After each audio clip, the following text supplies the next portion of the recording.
क्या इसरो अब रॉकेट नहीं बनाएगा? अंतरिक्ष की कमान जाएगी प्राइवेट सेक्टर के हाथों में। इसरो का प्राइवेटाइजेशन या स्पेस सेंटर का नया युग। असली कहानी जानिए। इसरो को बेचा नहीं जा रहा, लेकिन रॉकेट बनाने का काम प्राइवेट हाथों में जा सकता है। आखिर सरकार क्यों बदल रही है भारत के स्पेस प्रोग्राम का पूरा मॉडल? जानिए इस वीडियो में। क्या इसरो को बेचा जा रहा है?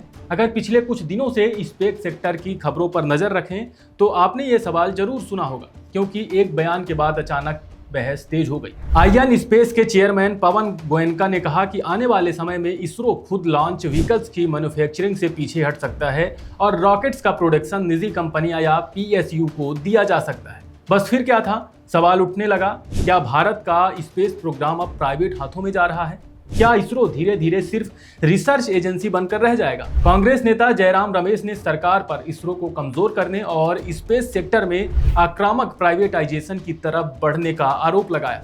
वहीं सरकार का कहना है इसरो को कमजोर नहीं किया जा रहा, बल्कि उसे और बड़े मिशनों के लिए तैयार किया जा रहा है। तो आखिर सच क्या है? आज की इस वीडियो में आसान भाषा में समझते हैं कि इसरो के साथ वास्तव में क्या बदलने वाला है। सबसे पहले इस सबसे बड़े सवाल का जवाब है नहीं। यहाँ इसरो को किसी प्राइवेट कंपनी को बेचने या उसका सरकारी नियंत्रण खत्म करने की बात नहीं है। बदलाव इसरो के मालिकाना हक में नहीं, बल्कि उसके काम करने के तरीके में प्रस्तावित है। अभी इसरो क्या करता है? रिसर्च करता है, नई टेक्नोलॉजी बनाता है, रॉकेट और सैटेलाइट तैयार करता है, उनकी टेस्टिंग करता है और लॉन्च तक की प्रक्रिया में बड़ी भूमिका निभाता है। सरकार का नया मॉडल क्या कहता है? जो टेक्नोलॉजी इसरो विकसित कर चुका है और जिसे बड़े पैमाने पर बनाया जा सकता है, उसका प्रोडक्शन इंडस्ट्री को दिया जाए और इसरो अपना ज्यादा समय लगाए नई टेक्नोलॉजी, रिसर्च और बेहद जटिल स्पेस मिशनों पर। यानी आसान भाषा में इसरो टेक्नोलॉजी डेवलप करे, इंडस्ट्री उसे बड़े पैमाने पर बनाए और कमर्शियल इस्तेमाल को आगे बढ़ाए।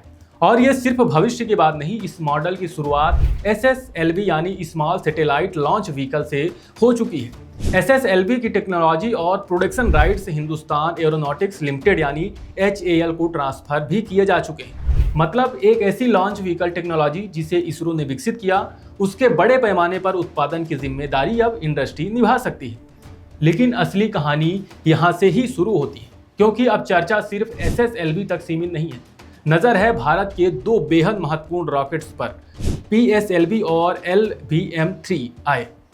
और अगर इन दोनों की मैन्युफैक्चरिंग का बड़ा हिस्सा भी इंडस्ट्री को जाता है तो भारत के स्पेस सेक्टर का मॉडल काफी तेजी से बदल सकता है।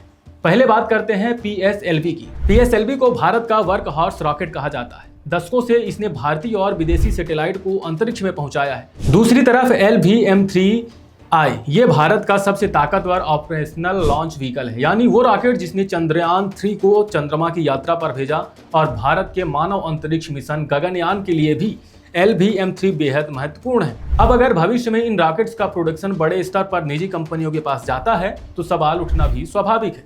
फिर इसरो क्या करेगा? सरकार का जवाब है इसरो उन मिशनों पर फोकस करेगा जहां सबसे ज्यादा नई तकनीकी और वैज्ञानिक विशेषज्ञता की जरूरत है। सोचिए, गगनयान, चंद्रयान के अगले मिशन, भारतीय अंतरिक्ष स्टेशन, चंद्रमा, मंगल और शुक्र से जुड़े कई बड़े मिशन, नई launch technology, advance space system. ये ऐसे मिशन हैं जहां सिर्फ रॉकेट बनाना ही चुनौती नहीं है। यहाँ जरूरत है नई टेक्नोलॉजी की, रिसर्च की और बरसों के वैज्ञानिक अनुभव की।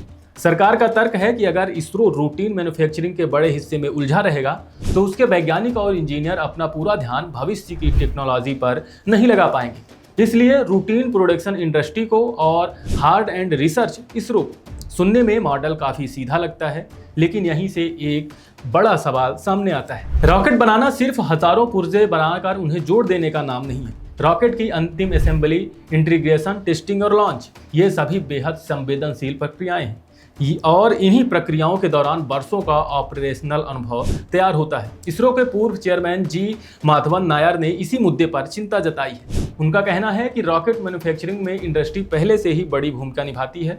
उनके मुताबिक PSLV और GSLV जैसे रॉकेट्स के करीब 90% काम में इंडस्ट्री शामिल है, लेकिन अंतिम असेंबली, इंटीग्रेशन, टेस्टिंग और लॉन्च जैसी महत्वपूर्ण जिम्मेदारियां इसरो के पास रही हैं। तो चिंता ये है, अगर ये क्रिटिकल ऑपरेशंस भी धीरे धीरे इंडस्ट्री के पास चले गए तो इसरो की ऑपरेशनल विशेषज्ञता का क्या होगा?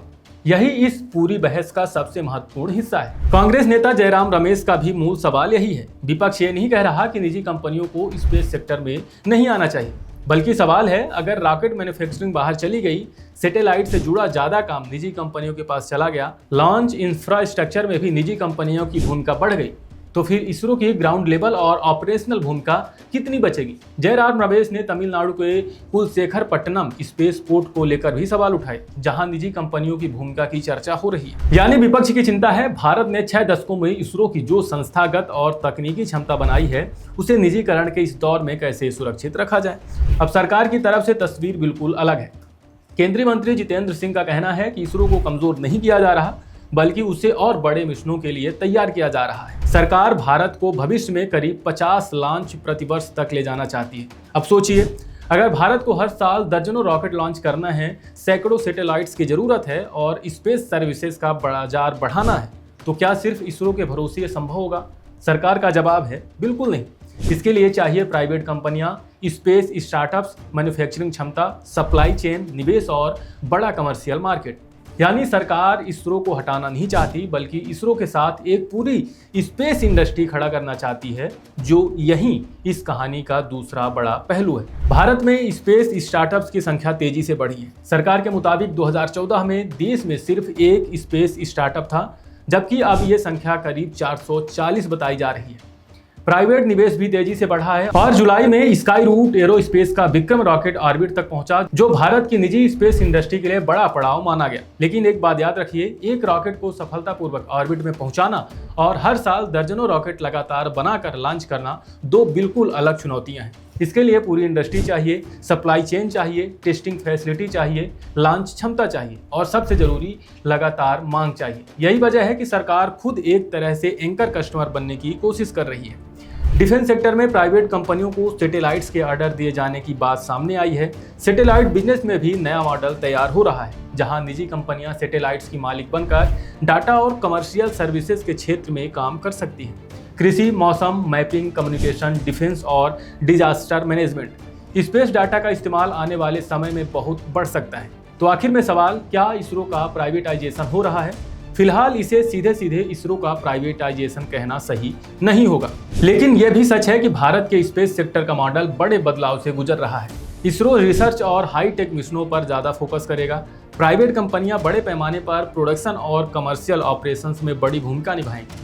अब इस पूरे मॉडल की असली परीक्षा यही होगी। क्या भारत निजी क्षेत्र की ताकत बढ़ाते हुए इसरो की 6 दशकों में बनी कोर विशेषज्ञता को उतना ही मजबूत रख पाएगा? क्योंकि भारत की स्पेस कहानी सिर्फ रॉकेट और सैटेलाइट की कहानी नहीं है, ये इसरो की विशेषज्ञता की भी कहानी है। और आने वाले सालों में सबसे बड़ा सवाल यही होगा, स्पेस सेक्टर कितना प्राइवेट होगा और बदलते स्पेस सेक्टर में इसरो कितना इसरो बना रहेगा।